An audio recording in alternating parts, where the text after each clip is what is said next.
trying to watch the second episode of Legend of Korra, but it's not loading, and my computer keeps telling me that my audio isn't working, but it clearly is, so that's my day.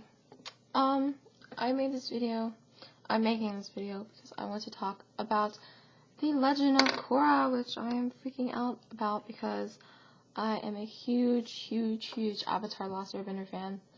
So, let's get this started.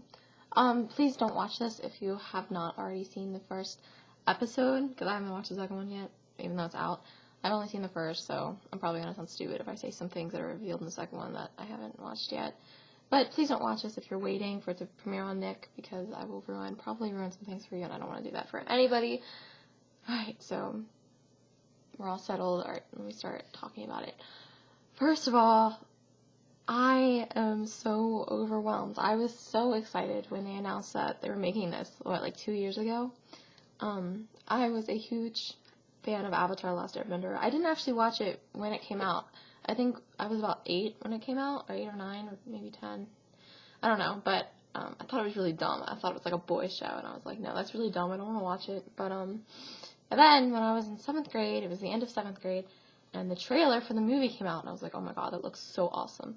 But I knew I didn't want to watch the movie unless I saw the series. So the summer of 2010, I spent months in my room watching every single episode of the Avatar: Last Airbender. I think I finished it like a week before the movie came out, and I was so hooked. I was obsessed. It was awesome.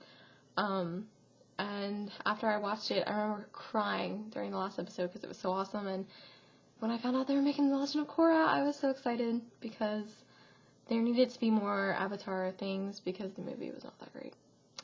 That's what you get for making M. Night Shyamalan the director. Anyways, time to talk about Korra. I watched the first episode last night, and it is, I can't even, I was sitting here just like, oh my god, they're kids, like, no one's alive. I kept hoping that Sokka would come back because he was my favorite character, but Katara was still alive, which was so awesome. In the first scene with her fire bending in the arena thing, I was just like, oh my god, this is gonna be so good.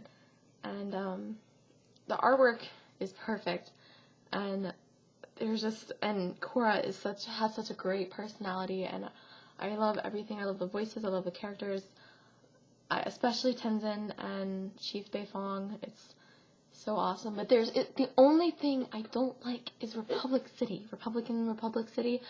Oh my god, it's like it's like New York. And the series is supposed to take place, I believe, 70 years after the original Avatar: Last Airbender, after that show ended. And they're in a city with skyscrapers and cars and radios, and they're dressing in normal clothes that we would wear nowadays. And it just confuses me because on one side of the world, where Korra is from, in the Water Tribe, everyone is dressed like in those Indian clothes and ancient. They're dressed not like we dress nowadays, and then you go to Republic City, and they're all wearing, 1940s clothes with cars and radios, and it's weird. It's really weird.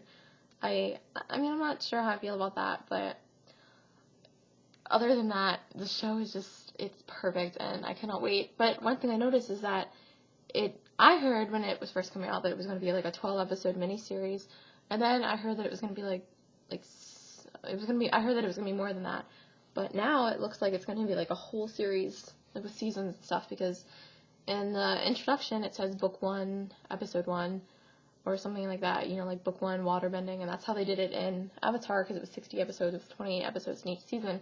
So I'm wondering if they're going to do that, which would be totally awesome, because I want the show to be a long show that I can keep up with. And it's kind of sad that all of my friends that used to watch Avatar: Last Airbender, they're not as excited for me as I am, because they're like, oh, that's a kid show, I watched that when I was a kid, and I'm just like, no, all of the people on Tumblr and Twitter and everyone I know who's watching this is at least 16 years or older, so most of the fandom and most of the people who are probably going to be watching this is generally going to be older, or teenagers who watched the show when they were little, who watched the original Avatar: Last Airbender, so it's really interesting.